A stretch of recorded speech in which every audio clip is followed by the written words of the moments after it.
Cody versus Kiara France. So, yet again, this is gonna be a staple in the show today. Nivinci was right. He wanted to go with the guy who had more tools in the toolbox. Okay. Cody was mad confident in the beginning. He took a few hits, but when he took that overhand mid-round of the fight, he tried to get away and shake it off. But France was on him like white on rice. Okay. He threw very, very few kicks. I noticed that he literally said, okay, I'll throw a couple head kicks, but literally he outboxed him and he got the TKO in dramatic fashion. So, claps and kudos to Da Vinci. If y'all watching, y'all need to pay attention because I think Da Vinci's out here jumping to the future and coming back, man. Y'all need to start placing some bets with what he say, who's going to win. You know what I'm saying? It's going to be the theme of the show today. Yeah, thank you, Bob. Thank you, Fab. Thank you, my brother. I told a couple of people yesterday before the fight started, I'm like, yo, put $100 down on Pena. You're going to make $6,000. I don't know if they did it or not, but I hope they did. But you should have told me, man. You should have showed me where the bookie's at. I told you. Listen, you listen. You don't go there, okay? I told you. You were clowning me. Stop it, King. Yeah, but yeah, Cara France, he walked Cody Brandt down. Walked him down, was landing the big overhand. He came out. Listen, he came out very aggressive. He came out. He put the pressure on Cody. It's not often you see Cody backpedaling, but France came out. He put the pressure on him. He threw a few leg kicks at him. And he clearly was just having Cody going from one side, just backpedal in the ring. That was interesting. Because I thought Cody would be the more aggressive guy. But yeah, he walked him down, landed that over right hand. Staggered him. Cody got back up and then he wobbled it again and right in the center, he hit him with that punch and it was night. Now on Cody, I think just too much mileage on the body. I think Duke dropping onto the weight class too much too. It's just nah. To be honest, I'm not giving him that excuse. He got his snooze button hit. He sat there trading with somebody. And here's the thing, though, right? Remember when we talked about this fight? You said it's literally a guy with all the tools in his work box or work toolbox, and one guy that relies strictly on boxing. And guess what happened? The guy who doesn't rely on strictly boxing beat the boxer due to the fact that his punches were more crisp, and he caught him lacking.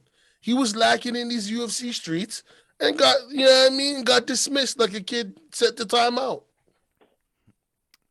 Oh Lord, yeah, you guys were right. I'm gonna break this down into two factors. Okay, so Cody. Oh boy. Okay, so the reason why I was hoping for Cody to come out here and at least show up more than one round, I thought he'd last more than one round if he was gonna be knocked out in this round, is because of the fact of all of his experience compared to France. That was the one thing I was betting on.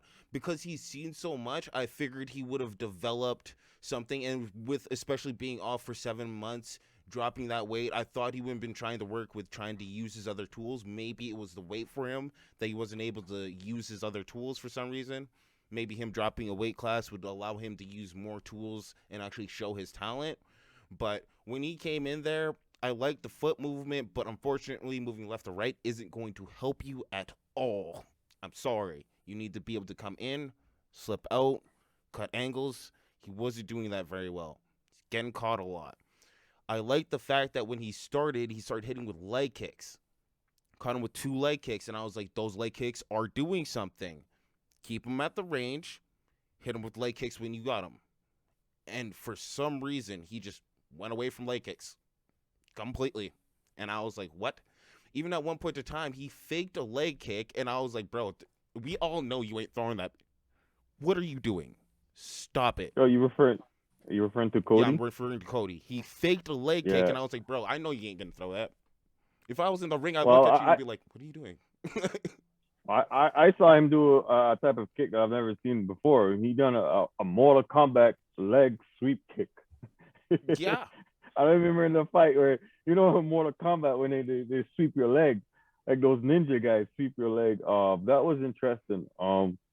But listen, I just didn't see much from Cody. I saw, like King said, listen, we saw France came out there. He went to the center of the octagon, walked him down. Like his technique was more. His toolbox, you could see his movement, his kicks. Um, you know, yeah. and Cody, listen, there was no excuse when I said this, King, but it's just a fact. I don't think he's there no more. Um, I would expect, like you said, Dante. I would expect to see more from Cody with the level of fighters he's fought before. He's fought champions and champions. He was one. So yeah. So But that's what I mean. Like when at the end of the day, when I looked at him, I was like, you didn't learn anything for one. It didn't seem like you gained any speed. This was just overall bad choice for you, all well, around. But now when I get to Kai, god damn. Now the reason why I believe Kai won is because right off the bat he was aggressive, but it wasn't just that he was throwing punches. He was showing his whole toolbox. Like, yo, if you're planning on being in here with me, you gotta know what you're doing. You got to know how to play this chess match, or else I'm going to tee off on you. And we seen it. He teed off on him.